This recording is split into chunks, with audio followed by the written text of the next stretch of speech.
Thanks for logging on to MySpectrumSports.com. We welcome you to the RP Funding Center in Lakeland for the first of 18 state basketball championship broadcasts over the next 2 weeks. We get it started with the 1A girls title game between the defending champion Wildwood Wildcats, 24-6. They are taking on the Port St. Joe Tiger Sharks, who enter this afternoon's final with a record of 28-2. Good afternoon, everyone. I'm Austin Lyon, joined by Travis Jones. Highlight a couple of players for each team, and for Wildwood, it is an easy choice. West Virginia signee Kari Niblack. Well, if they're going to do it tonight, or today I should say, she's going to be the one that leads them to this state title game. Niblack averaging almost 19 points and 12 rebounds per game. She surpassed 2,000 points for her career earlier this season.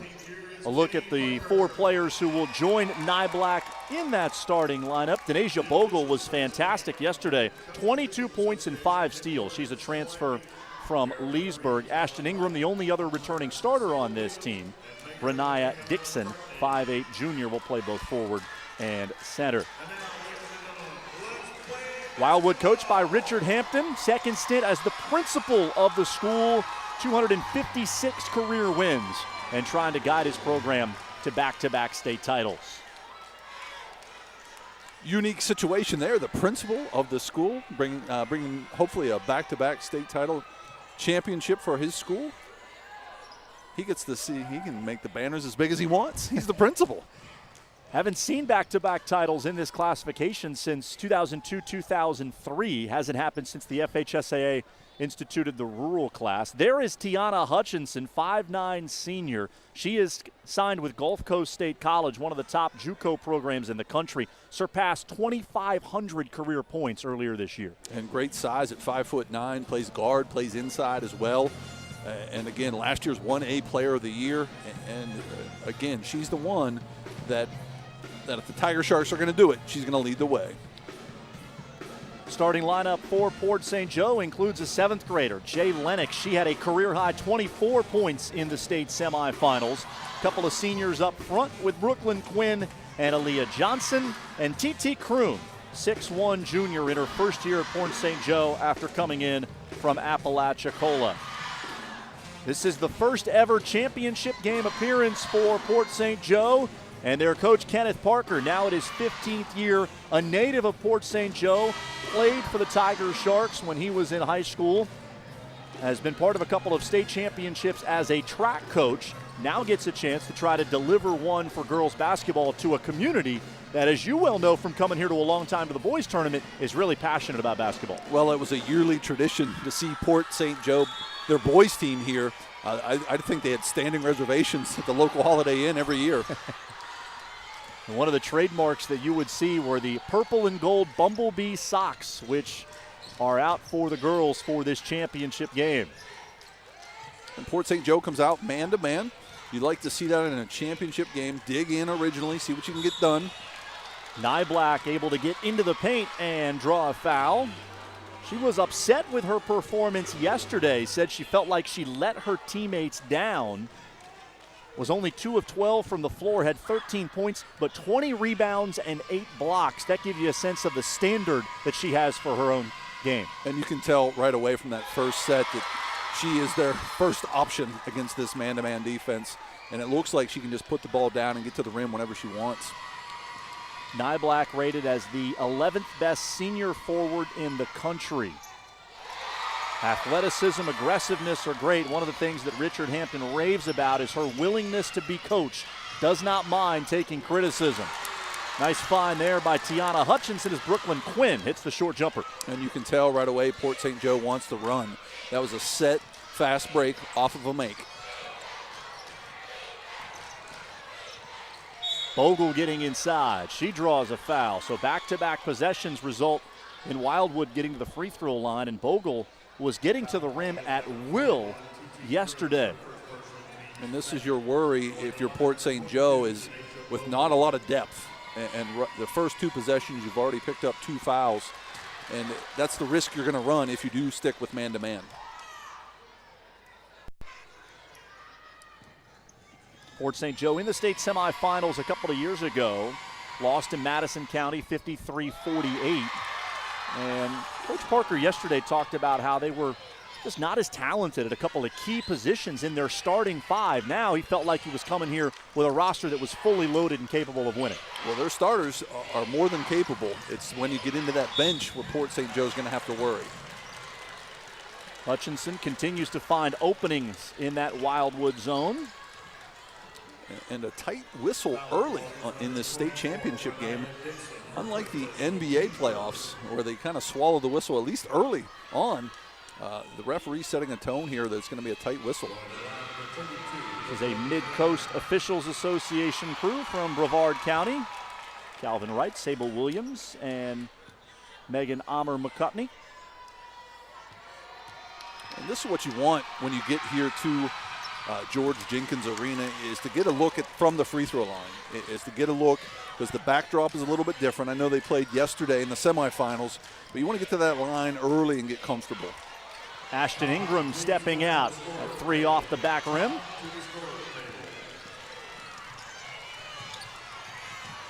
Hutchinson not expecting that pass, did well to control it, and then was called for a double dribble. Yeah, good call, double dribble. I thought they missed it. She did it so quickly.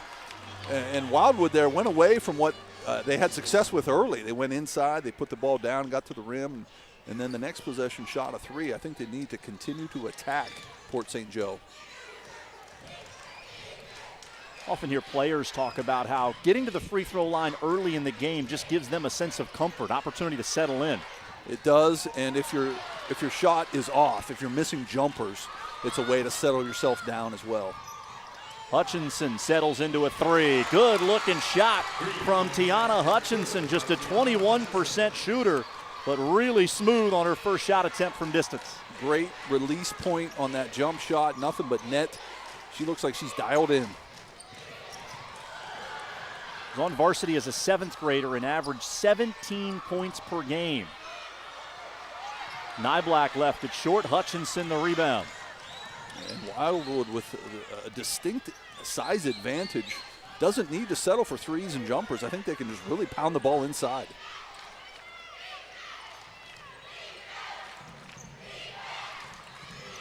Hutchinson left open. Same result. Back-to-back threes for senior Tiana Hutchinson. Same spot, same shot, knocks it down, hasn't hit the rim yet. T.T. Kroom with the steal. Port St. Joe thus far showing much more patience on the offensive end. They sure are, and it's easier to against the zone. You can really be patient, really look for the best available shot. Quinn retreating from that free throw line area, finding Hutchinson. I would get Hutchinson back on that wing again where she's made the last 2 shots.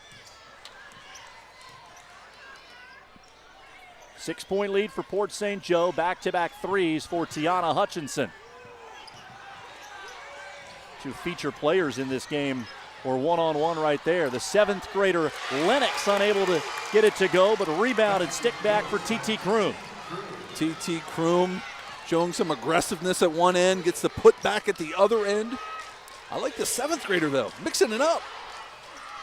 That 7th grader Lennox had a personal 12-0 run in the first quarter of yesterday's semifinal. Players on the floor, we get a jump ball. Result was a career-high 24 points for Jay Lennox, and said she had absolutely no nerves about being such a youngster in this big arena. Some people are just wired differently than others. I know when I was in 7th grade, I used to get nervous when I was playing on my Nerf hoop in my living room. I can't imagine how nervous I would have been as a 7th grader playing for a state title.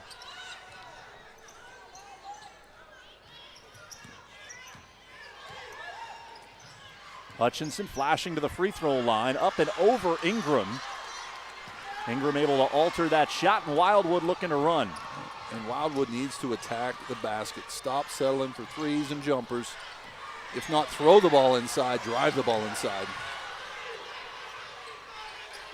Niblack unable to create an angle for Askew to get her the ball. And another tie up. Port St. Joe really hounding the Wildcats defensively, making it difficult to get the ball to those low post areas. You're exactly right, and that's a good point, that it's easier said than done. It's a lot easier for me to say they should throw the ball inside, but when they pressure the ball like that, it makes it more difficult. Vogel with a hard cut down to the block. Lennox going to be charged with the foul. Well, here's a chance underneath out of bounds play. You should have set plays for the big girls inside, and there it is. Niblack asserting herself with that back to the basket. And they need to keep going back to her. They need to constantly feed her. She needs to get looks at the rim every possession. Hutchinson inside the three-point line, but it's still pure. Tiana Hutchinson, she might personally bring them out of that zone defense. Good play, good decision. Niblack posting up and powering it up and in. Ashton Ingram wide open for three, but makes the better decision of throwing the ball inside. Kenneth Parker calls a timeout. Will bring his team to the sideline. 13-7 advantage for Port St. Joe. Show you how each of these teams advanced to this afternoon's championship game. Wildwood easily handled Trenton in the region final. 13-point win yesterday against Lafayette. Only shot 31% from the floor. Richard Hampton said their performance was ragged. Port St. Joe defeated Baker by 4 in the region finals, then jumped out to a huge early lead against Paxton. They were up 14 at the end of the first quarter, ultimately won by 16, 57-41. And regardless of the time of day, 2 o'clock on the afternoon and the day itself being a Tuesday, a normal school day for these kids, it doesn't matter. It's a state championship game, and it really brings out the best in everybody. Port St. Joe built a big lead yesterday and then slowed things down considerably. Paxton had a chance to make a run in that game, and Coach Kenneth Parker told us after the game that's kind of the way we've been playing. We get up big, and then we want teams to come out of that zone, pressure us, and we don't want to take anything but layups or shots inside the paint. I agree with that style, too, especially when you're a smaller school with not a big bench and possibly going up against a team here that you're not as skilled as in some positions. That's smart play.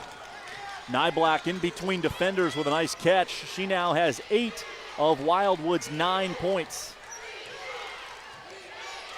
Wildwood sticking to their guns with this 2-3 zone. Port St. Joe staying with their patient attack.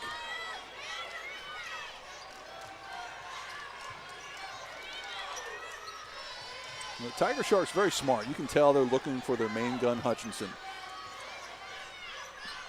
Quinn has been effective at that free throw line area. Kick out Hutchinson off the back rim and squeezed by Brenia Dixon.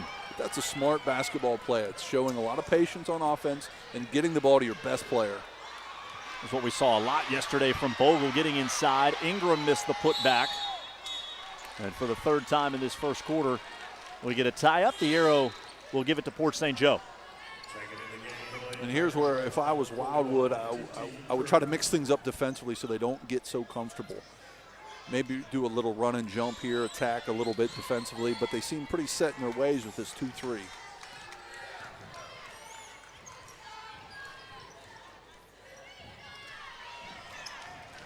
Tough pass. Ingram deflects it out of bounds. That entry pass is there against the zone, but rarely from the top of that zone. You got to get the ball to the wing and then look to go inside, maybe hit that short corner.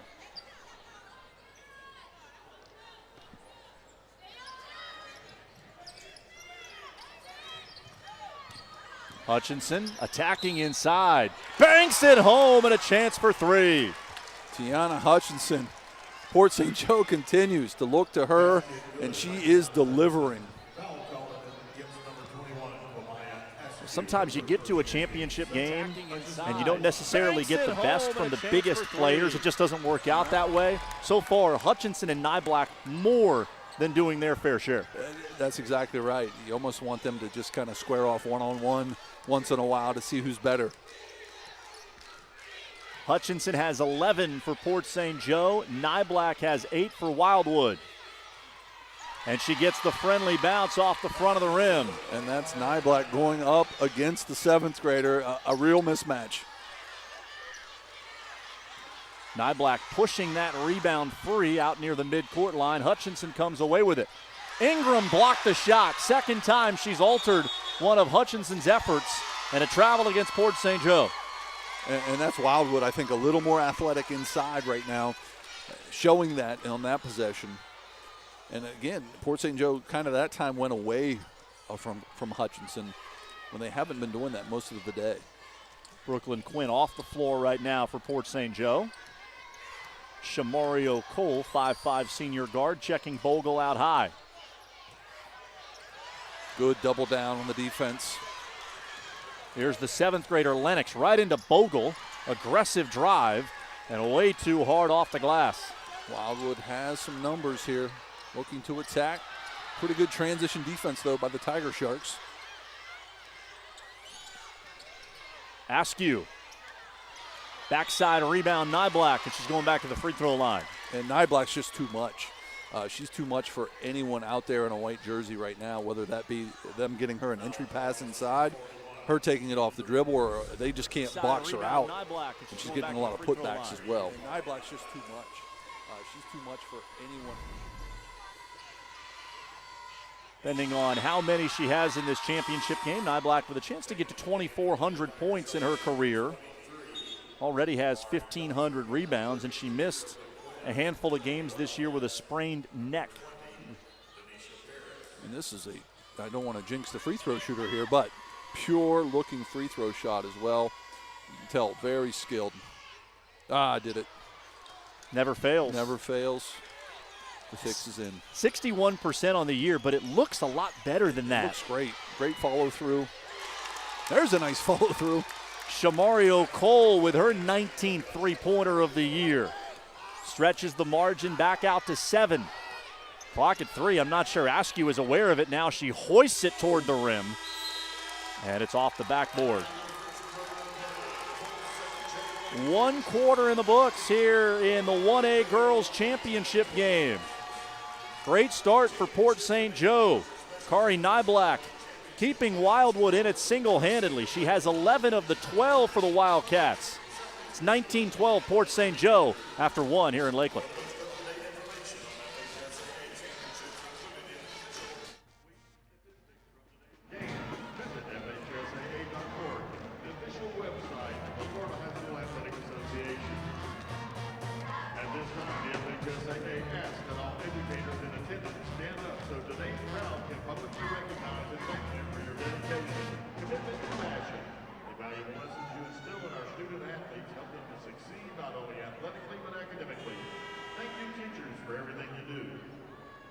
Discover who you want to be at Southeastern University. For enrollment information at Southeastern Fire Athletics, visit www.seu.edu. If you're posting pictures from today's event on your social media accounts, tag the FHSAA and we'll retweet and share it. Follow the FHSAA on Twitter, Instagram, and Snapchat by searching for FHSAA. 7-point margin in favor of Port St. Joe as we start the second quarter here from the RP Funding Center. Building formerly known as the Lakeland Center, once again serving as the host for the FHSAA Basketball Championships. Niblack unable to control that rebound. Brooklyn Quinn has it for Port St. Joe. Hutchinson unchallenged. Third three-pointer of the first half for Tiana Hutchinson. She's got 14. And they're all from the same exact spot on the floor. That one in transition. Niblack spinning against pressure. And if I'm Wildwood, that's my offense from here on out.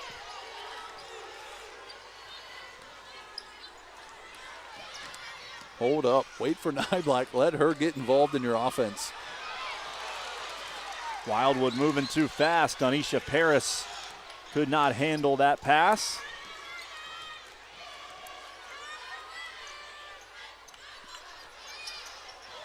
And Port St. Joe's almost running a man offense against the zone, and they almost got the flex cut there.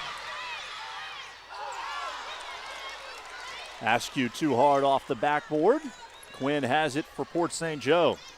And Niblack might be tired. She hasn't crossed half court in a couple possessions. And Port St. Joe slowing it down is going to help her out. Now watching her on defense, definitely not moving as quickly, breathing a little bit heavier.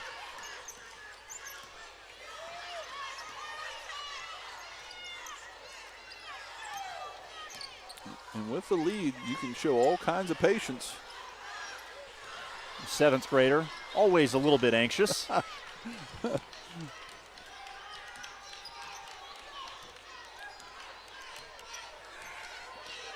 Port St. Joe, such success in boys basketball. They're third all time in terms of state championships with 8.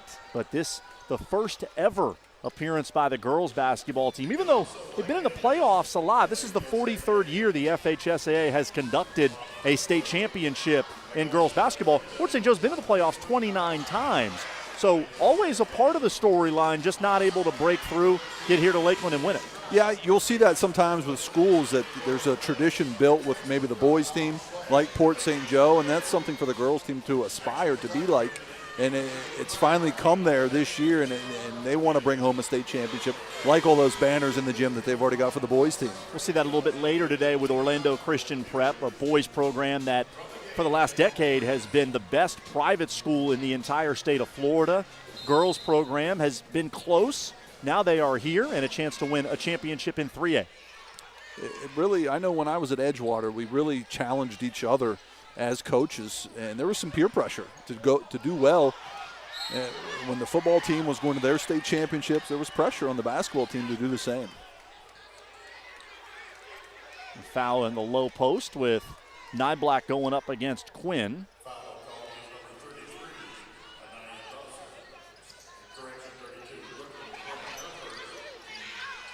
I just think Wildwood's making it too hard on themselves, not getting Niblack involved more. And that's great for her, though, to go in there. And if she's not going to be part of the offense, she can make herself part of the offense by crashing the board, getting putbacks. But she seems a little winded to me still, breathing pretty hard. This is a great opportunity to maybe, after this free throw, give her a break. Just not for long, though, just for about a minute.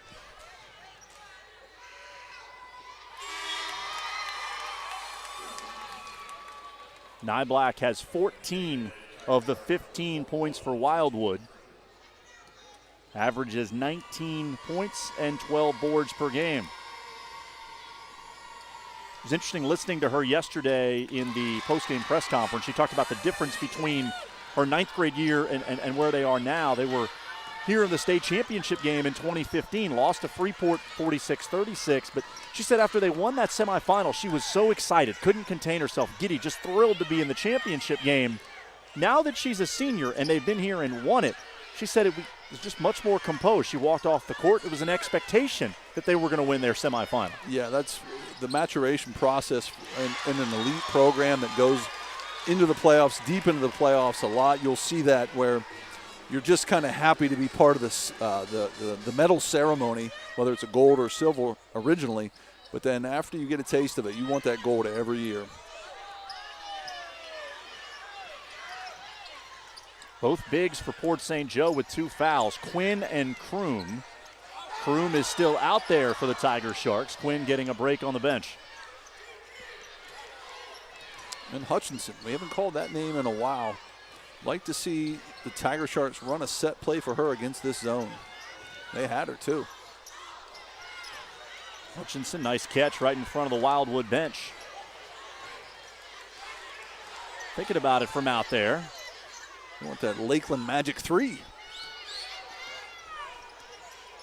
I figured it would be an adjustment for the players coming in here. You're used to only having one line as Hutchinson can't get that drive to go. Now you come in here and there's a second line which can play with your mind a little bit, right? Yeah, when you come here, there's obviously a lot of changes that you're not used to. The backdrop being one of them, and now you add the three-point line. There's some television, there's some media timeouts that you as a coach or players aren't used to. So there's some adjustment to it. That's why the schools that come back year and year again have an advantage over the schools that are here for the first time. But this new, this NBA three-point line. This is new to the state title game. TT Kroom being tended to by Kenneth Parker.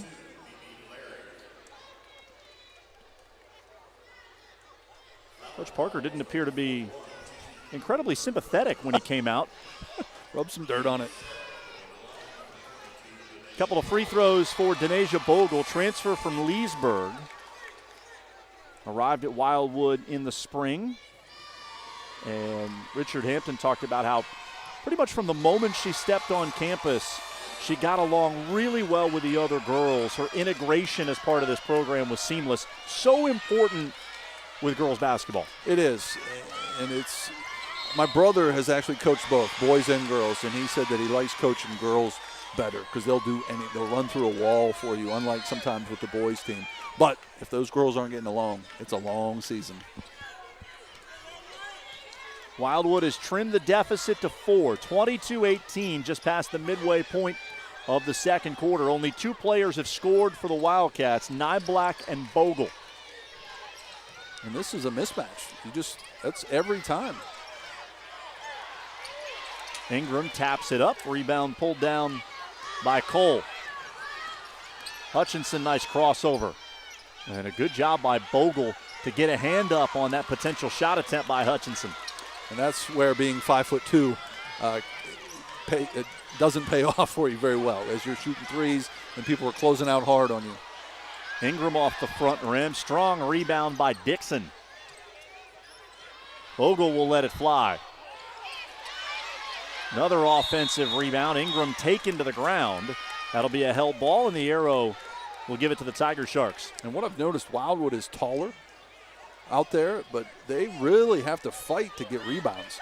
Give credit to Port St. Joe. They're really scrappy around that basket when it comes to rebounds.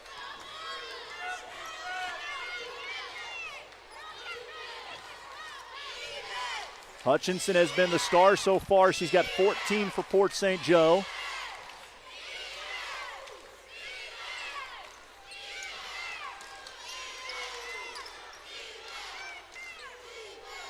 And Wildwood really isn't aggressive in this defense, but they're so long inside. Some girls from Port St. Joe have been open, but the length of Wildwood has kept the passing lanes from being open.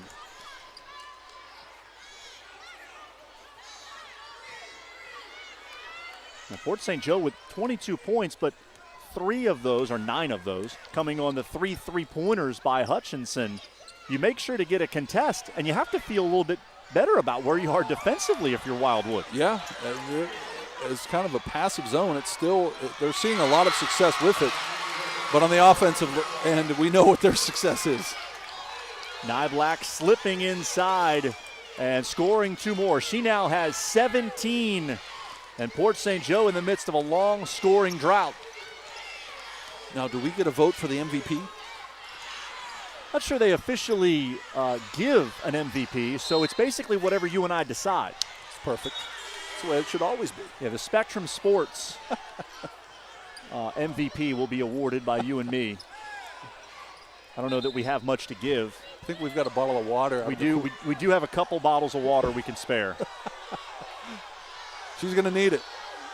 She's putting in work here for Wildwood, but an early candidate for MVP.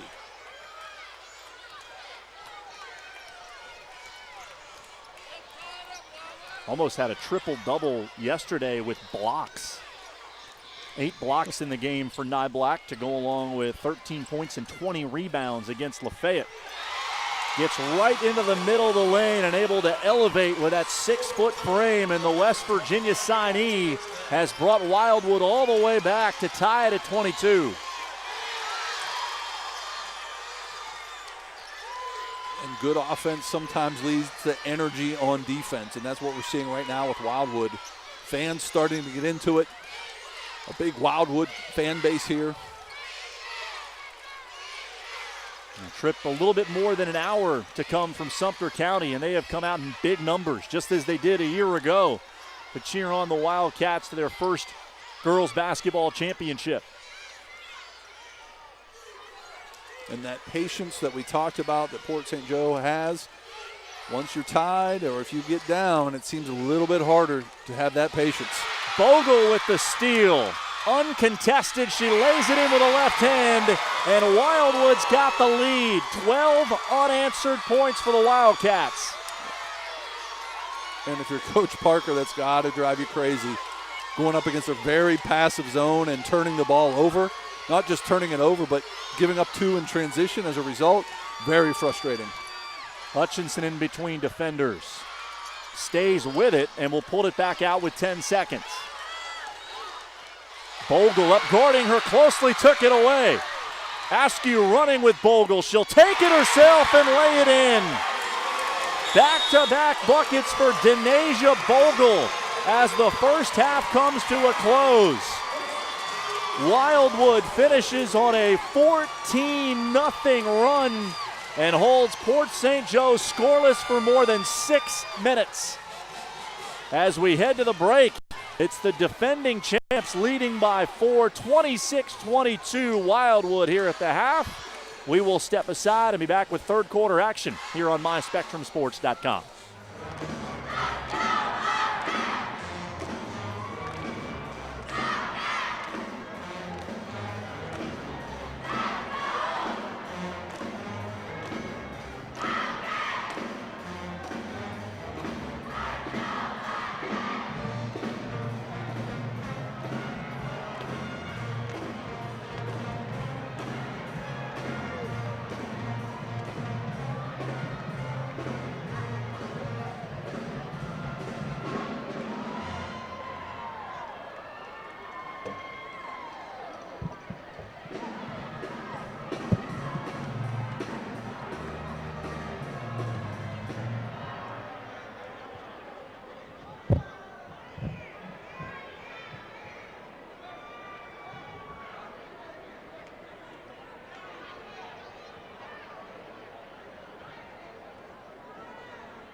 It's a good time to visit the Team IP merchandising booth inside the arena to purchase your official FHSAA Basketball State Championship souvenirs. Team IP, the official merchandise company of the FHSAA. Florida Dairy Farmers is a proud supporter of student athletes and their families. Farmers know it takes hard work and long hours to excel in the classroom and on the court. Visit FloridaMilk.com to see how dairy farmers across the Sunshine State work hard every day to provide fresh, wholesome milk. Thank you to the following Championship Committee goal supporters: Publix Chinese Chicken, Outback Steakhouse, Olive Garden, Chick-fil-A, Fred's Market Restaurant, Jimbo's Barbecue, Country Chicken and Fish, BD's Mongolian Grill, Domino's Pizza, Grillsmith, Bluebell Creameries, and the Village Inn. The FHSAA is on Facebook and Twitter.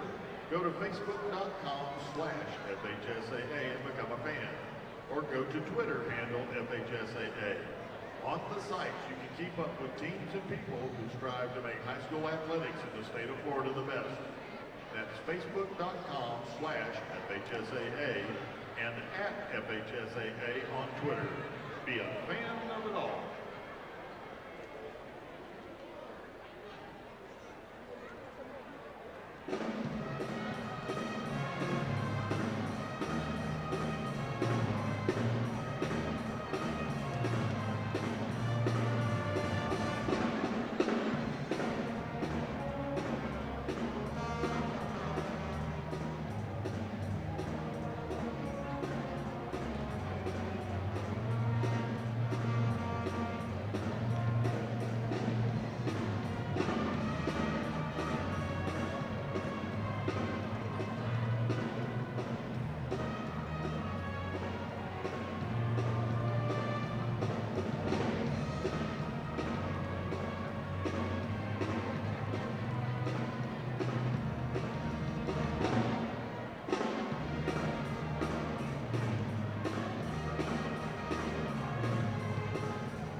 Team IP will have championship shirts available featuring the winning team immediately after the game. Find the Team IP booth in the arena to get your championship gear.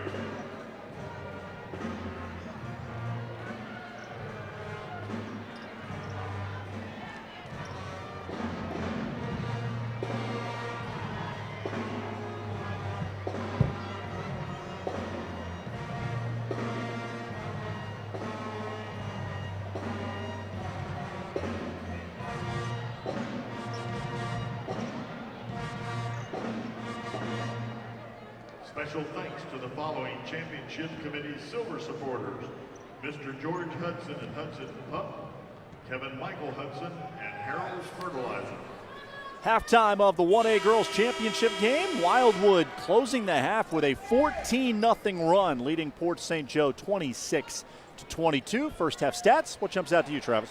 Well, I can appreciate Port St. Joe's patience on offense, but I think they might have lullabied themselves to sleep a little bit there on that 14-0 run. And free throws. There was only 2 fouls called on Wildwood that first half. Wildwood 8 of 10 from the line, taking advantage of their opportunities with Niblack and Bogle. The 2 stars have been outstanding for each side.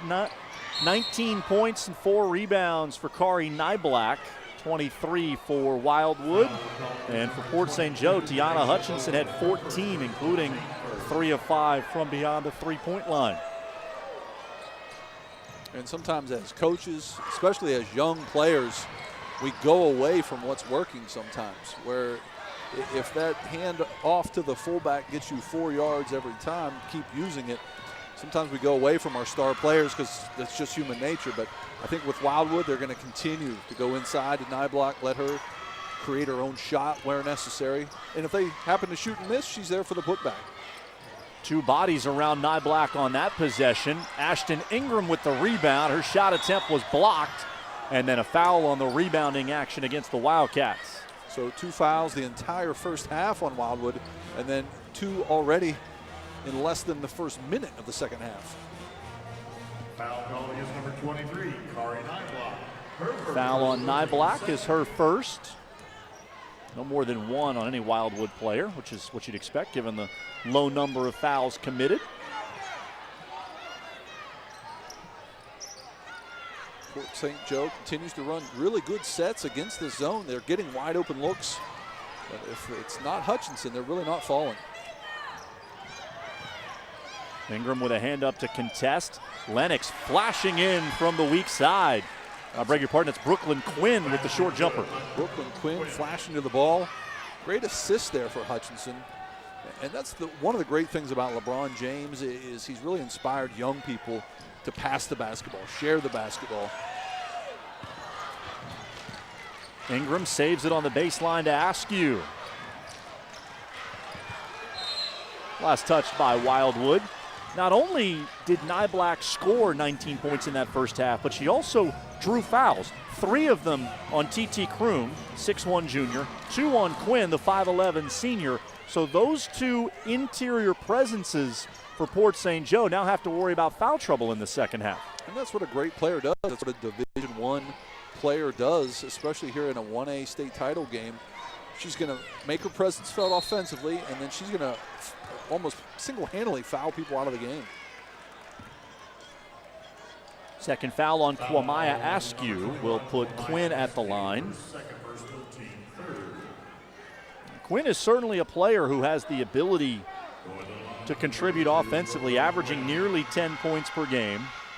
13 times this year she scored in double figures.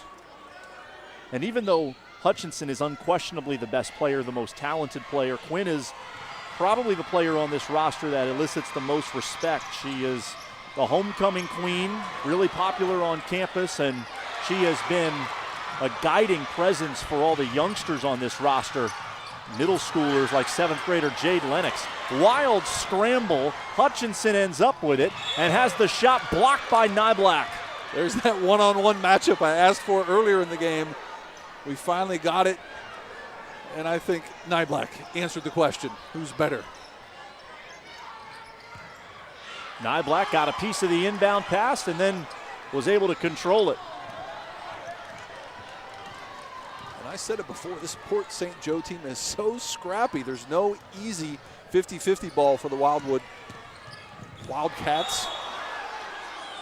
A late whistle from the near side. Hutchinson showing her frustration with that call, but it looked like the right one against the 7th grader Lennox.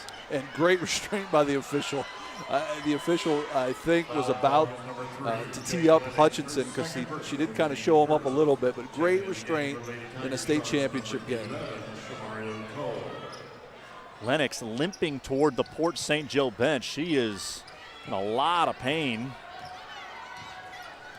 I certainly hope she's able to come back. Second leading scorer and coming off a career high 24 in the semifinals yesterday.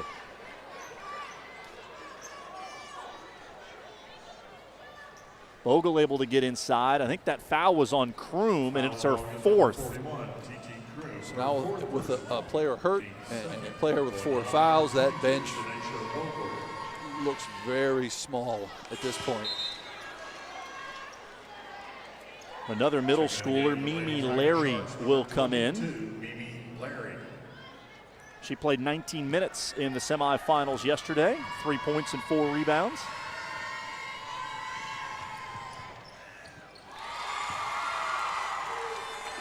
Bogle has given Wildwood some good minutes, especially that flurry to end the first half, and now a couple free throws here in the third quarter, and she's been a pest on defense. Quick hands, but she gave it right back. And Mimi Larry traveled. After Bogle stole the ball, she then lost possession, but Wildwood will end up with it after the travel. We've talked so much about Kari Niblack, rightfully so, but Denasia Bogle is really stepping up and saying she's no slouch either. Played all 32 minutes yesterday. Niblack one-on-one. Great bounce pass to Askew, who hits the short jumper from the baseline. Great block-to-block interior passing by Wildwood. Really showing more that they're more than just a one-hit wonder here. Askew just an 8th grader. Richard Hampton was really pleased with her contributions yesterday. Hutchinson Gets free with a screen, can't hit a shot from the right wing. She likes that right wing on the other side of the floor. She didn't want to see halftime come to switch hoops. Bogle working on the 8th grader. Larry got a step. Oh, they're going to count that. I don't think they can count that. Officials are looking at each other. They are going to count the basket. Basket good by the name of Bogle. Foul called against Well, number 11, Shamario Cole. It is the state championship game. Checking in again for the Lady We want some excitement in this game. A nice and one for Wildwood. Sharks take a timeout. Advantage goes to 7 for the Wildcats as Port St. Joe burns a timeout. Wildwood trying to become the first team since the rural division was created in 2012 to win back-to-back state championships. There's been a lot of parity in this classification, which is what the FHSA expected when they created it in 2012, giving schools from rural population centers the opportunity to come here and compete against other rural schools rather than having to go up against small private school powers. Right. The tournament is a little bit smaller than the big schools, and because there's just not a lot of these rural schools that you're talking about. But yeah, it's a great opportunity for these schools to come here, get recognized, take home some hardware. So it's really nice to see, and there's nothing like a back-to-back championship. It's really something special. I asked Coach Hampton yesterday if at any time during the year, even in the preseason, there was some complacency with Wildwood having won a title last year. He said he addressed it at the start of the year, but even at that point, he never felt like there was any letdown from the players after last year's championship. This was a new group, especially with Bogle, that wanted to accomplish something special. Yeah, and I think the X factor, of course, is Niblack, who, as the senior leader now, probably wouldn't put up with anything less. Hutchinson strips it away from the 8th grader Askew and leads the break. Crossing over on Niblack, and she draws a foul. Good job by Hutchinson there, getting to the basket, not being intimidated by Niblack. Second foul on Niblack, who has 19 points. Hutchinson with 14, but she has been fairly quiet since the early going. Yeah, she really liked that other side of the building. But back on track from that free throw line like we talked about earlier. It's a good way to get back on track if you're a little bit cold coming out of that halftime. I asked Hutchinson yesterday what it meant to her to finish her career in a state championship game. You work so hard just to get to this point, and to get to play your final game on this kind of stage is something special. And she said it is, and she's certainly going to remember, but she also admitted that there was a lot of pressure because this is how people are going to remember you, how you perform here. Yeah, I remember the one state championship that I won here was full of seniors, and there was definitely pressure. When we took them as juniors, there wasn't as much pressure. But that senior year, it was state title or bust. Renaya Dixon earns the trip to the free throw line. Foul called against number 32, Brooklyn. Fouls on Quinn, it's her third. Fourth, going to line number 24, Renaya 3 on Dixon. Quinn, 4 on Kroom.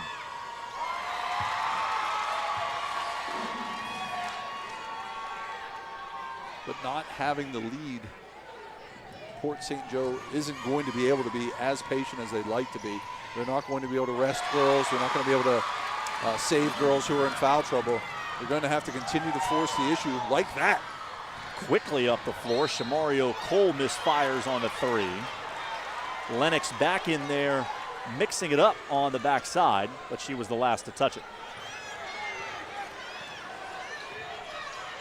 And Jai Lennox is a pest on the ball as well. They're kind of extending this defense a little bit. Askew with the jumper, a foul away from the ball. Be called against Port St. Joe. That's on Quinn, and that's her 4th. Oh boy. So 4 on Quinn, 4 on Kroom. And TT Kroom is going to come back in. Quinn will head to the bench with 3:14 to go here in the third. And if we could get a good look at Kenneth Parker's face right now, I remember that look. Now what do? Ingram Long on the 3. This is a much shorter Port St. Joe backcourt with Lennox and Cole out there right now. Hutchinson forced to play the bottom part of that zone. Dixon flips it up and in. And it's a double-digit lead for Wildwood, 35-25. And Niblack, who's not listening to me and shooting every time, she's distributing the ball. You can tell she's a mature player. You can tell she's an advanced player. Lennox with a rainmaker from the left wing. Towing that NBA line. She hits a three when her team desperately needed it. And she's back in that defensive stance. Hutchinson rebounds the air ball. And this is where you want to make your push if you're Port St. Joe. You want to end this quarter on a little bit of a run. Port St. Joe had 19 points in the first quarter. They only scored 9 since.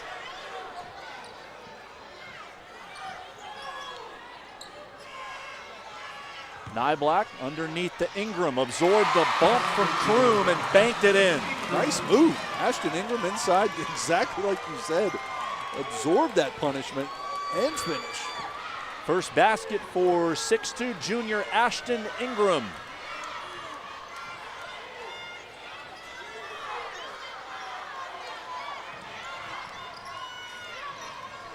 And if you're Wildwood, you're happy with this. You're fine resting your players defensively, standing around in a zone and really not having to work too hard defensively and not even having to force a turnover. Hutchinson delivering a message to Shamorio Cole as Port St. Joe heads back to the defensive end of the floor. 9-point game. Niblack. That's going to be a foul on Kroom, and she is going to foul out of the game. She knows it. She's heading to the bench. Foul call against number 41, T.T. Kroom, her 5th personal. Only a junior, which is the good news, but still, the hopes of a state championship slipping away, and there's nothing she can do about it now. Checking in the game for Lady Tiger Sharks, number 22, Mimi Larry. Going to the line, number 23, Kari Niblack. Can't imagine the pain of that feeling. You foul out with this amount of time left in the game, knowing that you have no impact on the final 9 minutes of your state championship game. Yeah, this is where you start debating on whether you want to be a coach one day or not. Is you're going to have a good look at this game, and you're right. You're a real young assistant coach at this point. Niblack buries both free throws. 11-point lead for Wildwood, 39-28. Niblack up to 21 points. Hutchinson wheeling inside, gets hit on the arm. Could be Niblack's third if the call's on her. And it's not. Foul call against number 24, Dixon for the foul. Second personal. Team 5th. Going to line number 10, Tiana Hutchinson. The thing about games at this level, every game we'll see today, 1A, 2A, 3A, because teams don't have a lot of depth, if someone has to leave the floor for a couple minutes or one of the key players for either side fouls out, especially a ball handler, the dynamic of the game can change in a hurry. It really can. That's why I was so surprised Port St. Joe came out in man-to-man, and they've been in man. They go to a press now, but with such a small bench, man-to-man isn't always the best option, but I appreciate that. When I coached, I always wanted to play man. Bogle, awkward left-handed shot, rebounded by Larry. Hutchinson the push, and the kick to Cole, big shot. Off the back rim, Ingram has it for Wildwood. And here's where you need to hold for one if you're the Wildcats. You want to take a shot with about 7 seconds left, enough time for a putback. Lennox thought she had a steal. Instead, it will be the 7th team foul against Port St. Joe. So Wildwood in the bonus for the final 8.5 minutes. And if you're the Tiger Sharks now, you want to obviously rebound and miss, but make or miss. You want to run that set fast break you've been running earlier. Look to get a good shot. Hopefully it goes in, get that press on, and maybe get another steal. Niblack boards the miss. Or that could happen. 23 for Kari Niblack. Even missed free throws are a chance for her to score. Lennox on the wing, hoisting a three. It's short. Ends up with the rebound. Niblack blocked the second attempt. That's not nice. Come on. That's the senior picking on the 7th grader. A slight size discrepancy between those two. Might as well give her a noogie. Hutchinson with the clock down to 4. Quinn got inside, shot off the mark. We head to the fourth quarter with Wildwood churning toward a second consecutive title. They've limited Port St. Joe to just 11 points in the second and third quarters. They lead by 11 going to the final 8 minutes here on MySpectrumSports.com. There's a need for officials at all levels and all sports. You can help fill those needs. We invite you to join the thousands of men and women in the FHSAA Contest Officials Program who play vital roles in the integrity of interscholastic competition. If you're interested, contact the Florida High School Athletic Association office in Gainesville or visit the officials website at officials.org.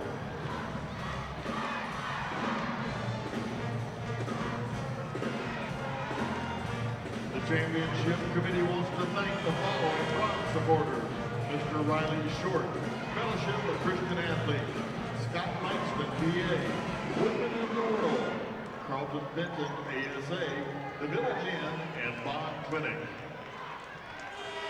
While visiting Lakeland, eat where the locals do at Jimbo's Pit Barbecue on Memorial Boulevard, just minutes from the RP Funding Center.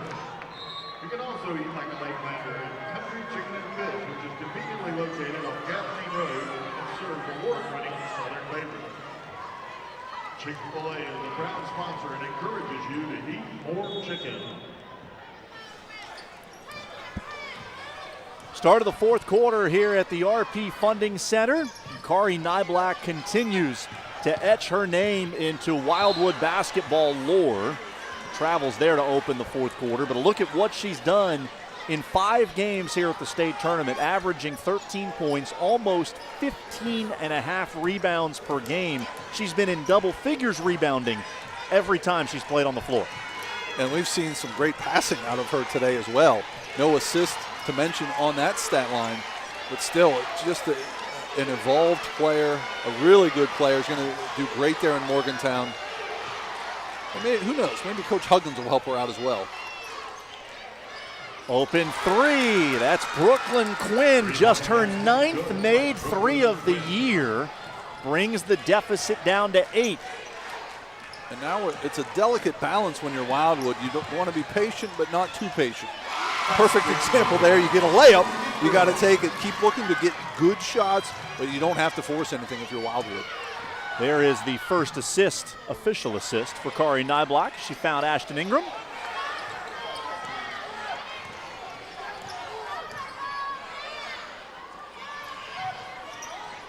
And here's where Port St. Joe, you can tell, a very patient team offensively, and you can't anymore. You can't be patient. You've got to force the issue on both ends of the floor. Ingram steps out, off the back rim with the 3. Hutchinson. Officials coming together. Looked like maybe one was going to call a foul, the other was just going to give possession to Port St. Joe. I like the call. Very good. Yeah, you're right, Austin. They would have, I think a foul could have been called and it would have been Port St. Joe's ball anyway. Let's just give them the ball. Very nice.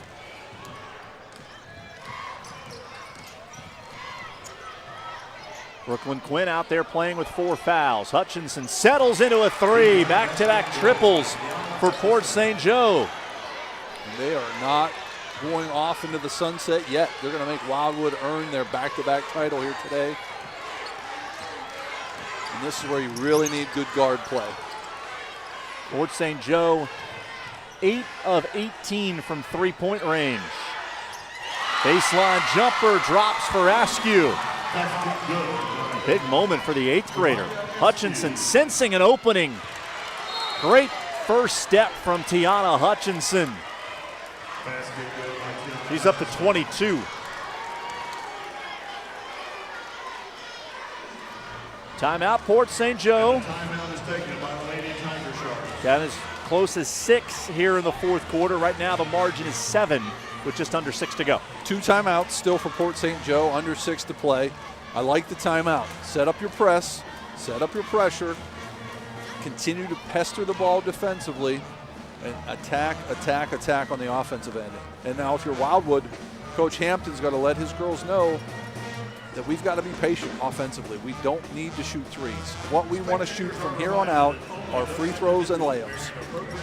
So from Port St. Joe's perspective, how do you balance the need at this point in the game to pressure while also making sure that you're denying Niblack and not allowing her to create for others? One way is to always double her. Whenever she catches it, always run 2 girls at her and get it out of her hands. And if someone else beats you at this point, that's okay.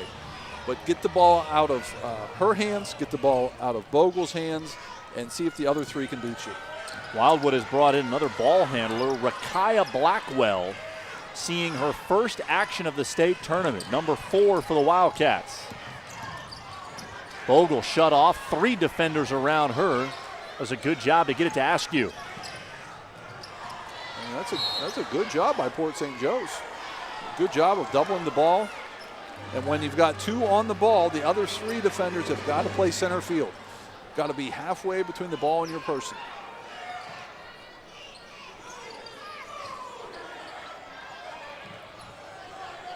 Wildwood had a chance to lock up their game a lot earlier than they did with Lafayette, but only 17 of 34 from the line, and Blackwell turns it over. Also doesn't get back defensively. Hutchinson left it on the front rim.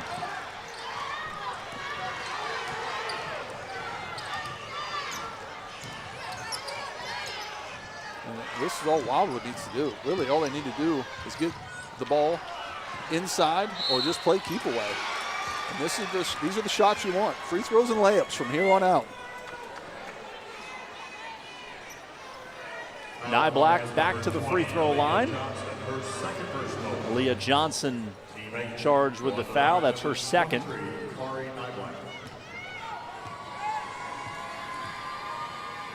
And if you're Wildwood, you know they've got a set fast break they're going to run, a transition game that they can run off of free throws, make or miss. But if you look, Wildwood, nobody's back. Still nobody's back for Wildwood. That's why they're calling timeout. And the Lady Wildcats take a timeout. Niblack hits both. She's up to 25 points. The runner-up and championship team. Following the conclusion of today's game, we encourage you to stick around and join us as we recognize. Richard Hampton will bring his team to the sideline. What kind of message are you trying to deliver about playing with a 9-point lead? I like the timeout. And now you're all talking defense. You're really talking defense in this huddle.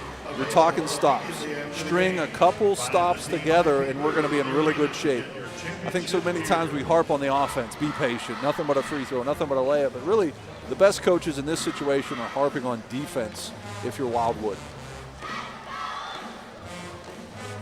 Richard Hampton, principal at Wildwood, in his second stint in that role. A couple of years ago, the superintendent asked him to reassume those responsibilities. Hampton was in a position to dictate terms. He asked if he could continue coaching basketball. The superintendent obliged to that. And he's got 1 more year after this season until he retires. I wonder what that interview process was like as principal, hiring a head coach.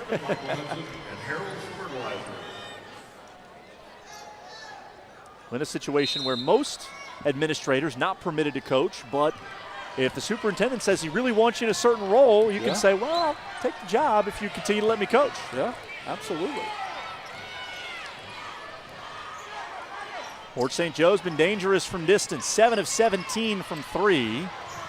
Aaliyah Johnson was in great position for that rebound, but could not squeeze it. There's one of those stops I was talking about in that huddle. String together a couple good stops and this game's ours. Niblack gave it up, got it back, left it on the front rim. Great save by Hutchinson.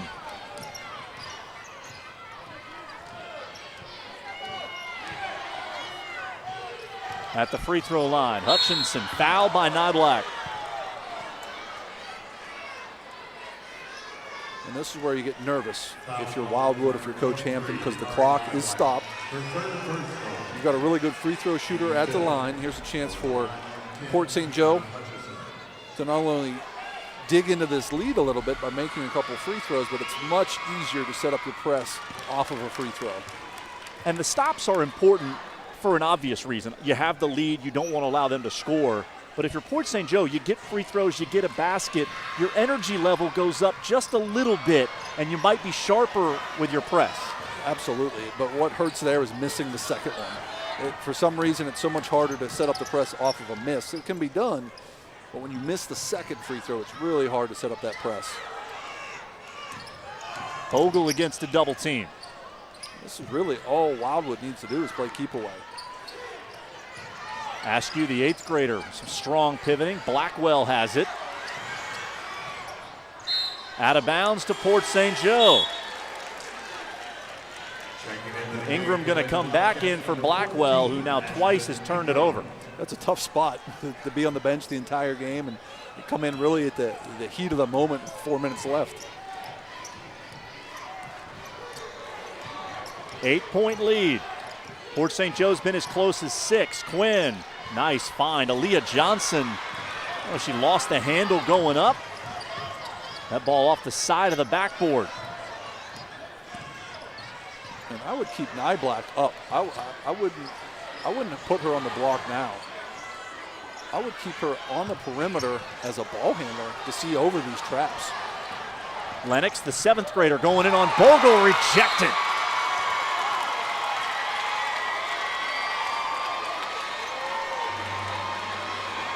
And I like the energy from Lennox. Got her shot blocked, she knows it.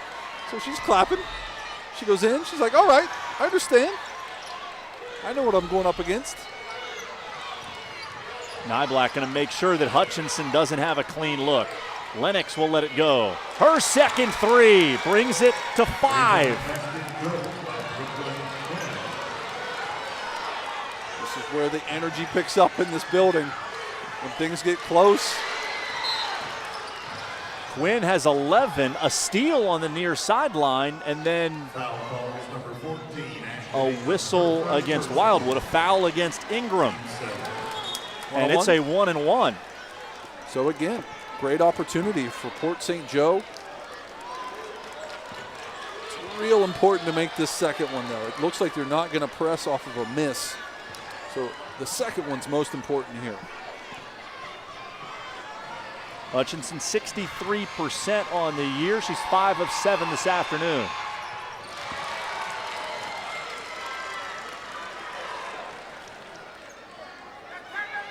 Chance to make it a 1-possession game.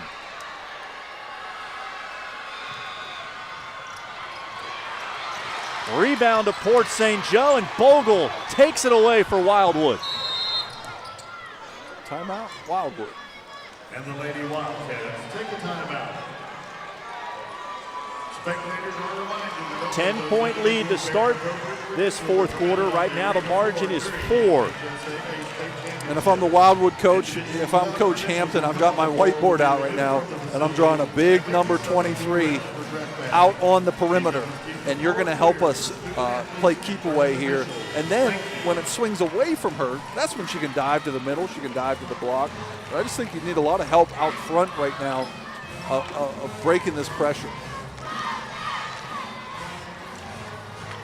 So tough for players to fight the scoreboard. It was 11, now it's 4. Thinking in your head like they're getting a lot closer.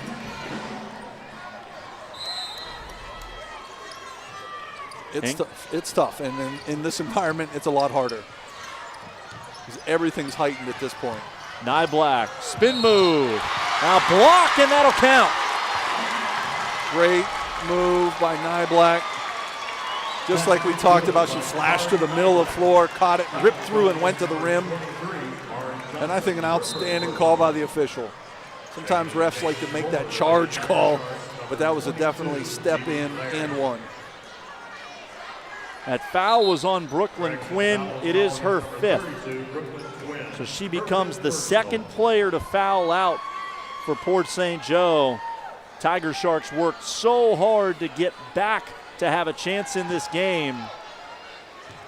That play not only is 2 more points for Wildwood and potentially a 3rd from Niblack as she hits the free throw, but it takes the 2nd best player for Port St. Joe off the court. And Wildwood can just do what they've done this entire day. Sit back in that zone where Port St. Joe needs to be attacking the zone. Shamario Cole with a step back 3. Rebound in traffic by Johnson. She's fouled. That'll be a 1-and-1.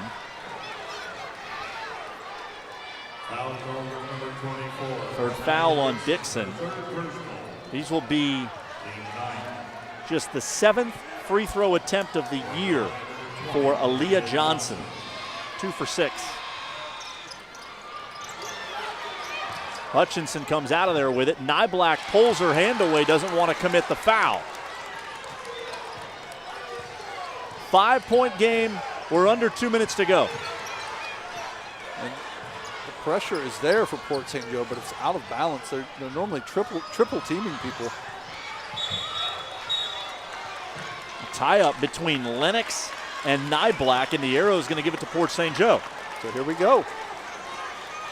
This is where the Tiger Sharks really need to run a set play for Hutchinson. Or maybe she's just going to create, always tougher against the zone. I would swing the ball away from Hutchinson and let her flash to it. Maybe that's what they're going to draw up. Tiana Hutchinson told us yesterday that there's pressure in this game. This is how people are going to remember you. She's in double figures for the 15th straight game this year. 26 points for the 5'9" senior. Is there some more magic for the Tiger Sharks? And win or lose, people are going to remember her as a winner. This last game of her career won't define her, and she's going to go off and be a great college player as well. But she's really shown some moxie here, really kept them in the game, especially now with 2 of their better players fouled out of the game. Hutchinson headed to Gulf Coast State College in Panama City. That program has won back-to-back JUCO titles. As good as it gets at that level. And her counterpart for Wildwood, Kari Niblack, a double-double, 28 points, 10 rebounds, 10 of 11 at the free throw line. The only time she missed? When you jinxed her.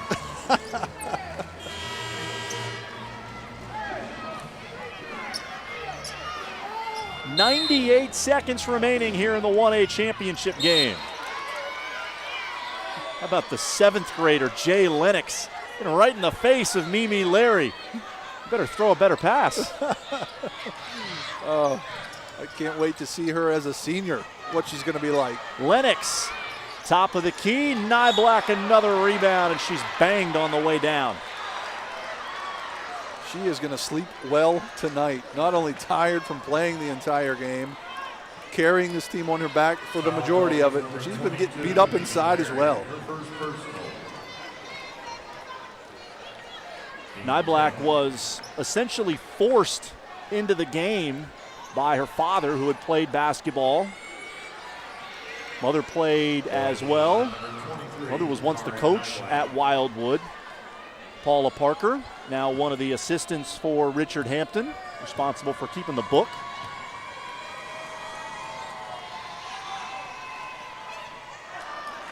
Now I don't feel so bad. She missed another free throw without my help.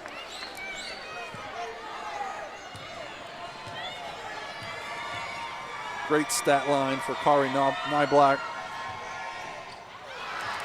Goes 0 for 2 on that trip. Only her 2nd and 3rd misses of the day. Hutchinson setting up Lennox. 7th grader's been short on 2 3-point attempts.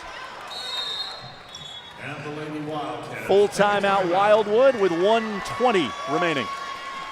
This allows Port St. Joe to set up their press. You get it underneath the basket at full court. They can set up their pressure, and really there's nothing to lose at this point as far as you can really sell out for steals. And if you happen to foul, oh well, that's what you want anyways. It's still just a two-possession game. This game is by no means out of reach for the Tiger Sharks. Wildwood 17 of 34 at the free throw line yesterday.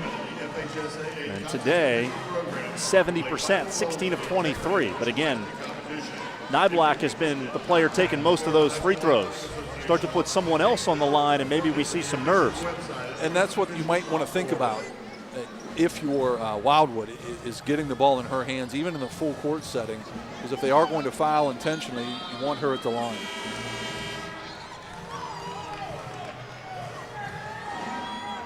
Port St. Joe got out to a double-digit lead in the first quarter. A couple of early threes from Hutchinson. Wildwood went on a 14-0 run in the second quarter. Held the Tiger Sharks scoreless for the final 6 minutes of the first half. And from that point on, Wildwood has been in control. Ingram in the backcourt. Bogle gets it across with 2 seconds to spare. Askew, the 8th grader, seemingly would be a good candidate to foul. I don't think you want to put Bogle or Niblack on the line. Eventually, you might not have a choice. Right. Askew has it again, but gives it up. That's all you have to do. Just play keep away until they foul you.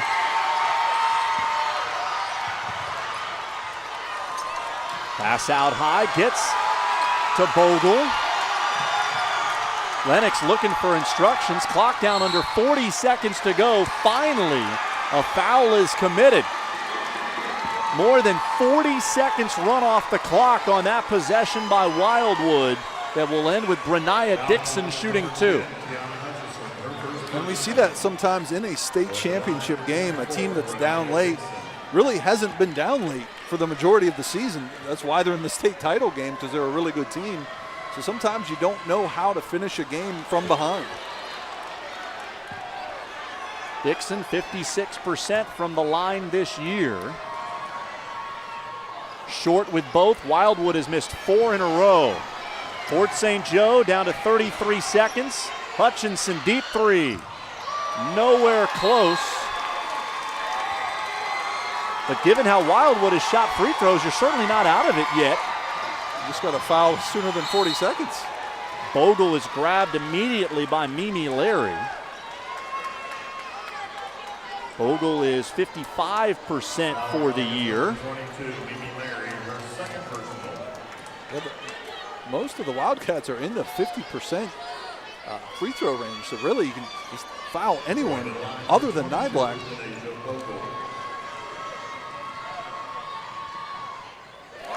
Bogle gets the friendly bounce. Still just a 2-possession game. This is a big free throw here, makes it a 3-possession. 2 big free throws from the Leesburg transfer. A timeout for Wildwood. Wildwood's principal is glad he approved that transfer at this point as she knocks down 2 big ones. And we wondered at the end of last year what's going to happen with Wildwood, because they have Niblack, but her and Ingram were the only 2 returning starters. They graduated a lot of key pieces off last year's team in the spring. Bogle comes in, and right at that moment the expectation became we should be getting back to a state championship and having a chance for 2 in a row. And you look at Bogle, who's handled the pressure very well, hasn't turned the ball over much at all, and she's the one who really had a flurry to end the first half. 4 straight points for Wildwood, and that's the big difference right now.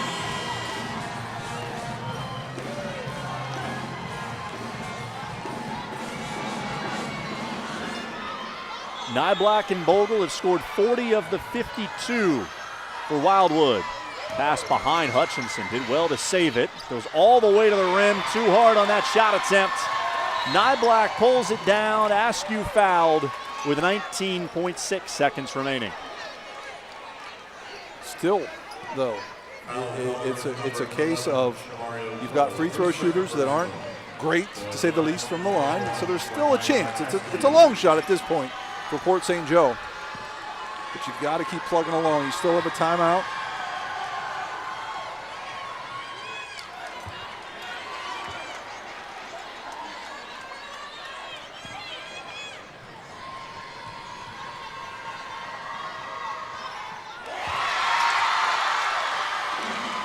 Eighth grader hits the second.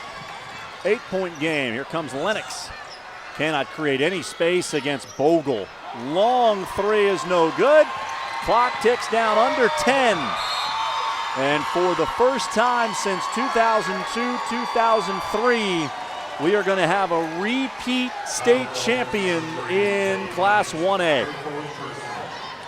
Well deserved for Wildwood. Early on, it looked like maybe the difference in style of play would prove costly to them, but they stuck to their guns, stayed in that 2-3 zone, continued to use their best player to anchor them at both ends, and it's going to pay off with the state championship.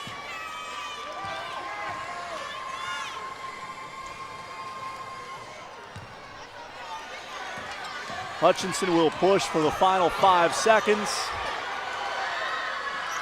Shot away, it will not impact the final outcome. Wildwood, back-to-back state championships.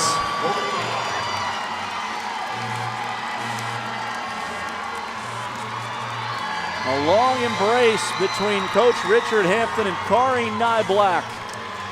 They combined over the course of 2 years to deliver the first 2 championships for this Wildwood girls basketball program. Congratulations to Wildwood, but give all kinds of credit to Port St. Joe, who are undersized, overmatched, had 2 of their best players foul out pretty early, but still stayed in this game to the very end. Will be presented to the runner-up and champions momentarily. We encourage you to stick around and join us as we recognize the players and coaches for both teams.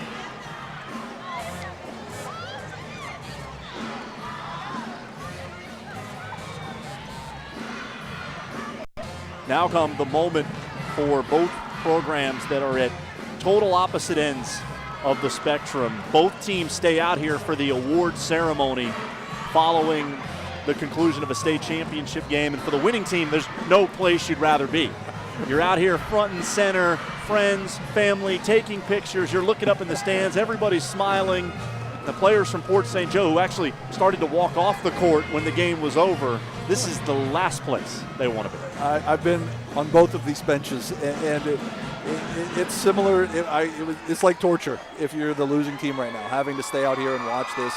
As a coach, it's really hard to control the emotion of 16-year-olds, 15-year-olds at this point. I mean, it's a humbling experience, and I'm all for sportsmanship. But I just think this entire ceremony would be better if it were just the gold medals given out at this point. We'll take our silver medals in the locker room. Kari Niblack, emotional as she soaks in the moment. What a finish to her incredible career. 28 points, 12 rebounds. She had 5 assists in the second half. And she is the primary reason that Wildwood is celebrating a second consecutive title. And it's so great to see young people show emotion. Sometimes we just assume that younger people these days are almost numb to a lot of things, but to see emotion both from the winning side and the losing side, it's really special to see out of young people.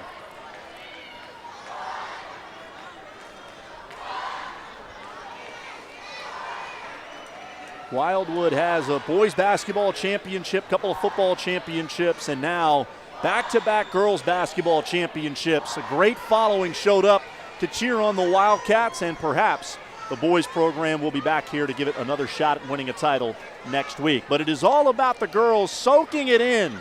A second consecutive championship for the Wildwood Wildcats. Our final score from the RP Funding Center here in Lakeland, 54-45. Wildwood is the 1A state champion. Come back with us later here on MySpectrumSports.com. 4:30, we will have the 2A championship game, and then 7 o'clock tonight, the 3A championship game. For our entire crew, led by producer Chris McCulley, director Mike Catolo, Austin Lyons saying so long from Lakeland. Congratulations to Wildwood on a second consecutive 1A championship. Jay Lennox.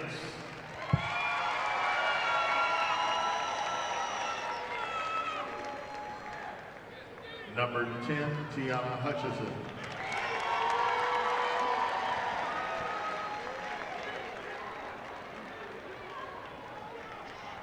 Number 11, Shamario Cole.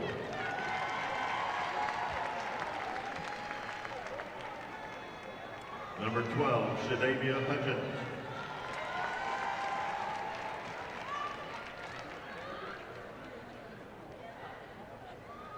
Number 13, Sarah Metcalf.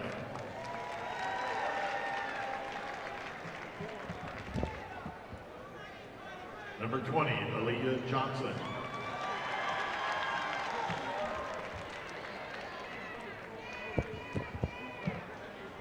Number 21, Anaya Stevens.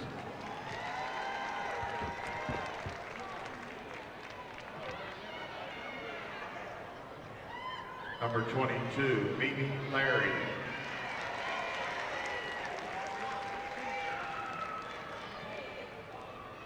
Number 23, Mari Johnson.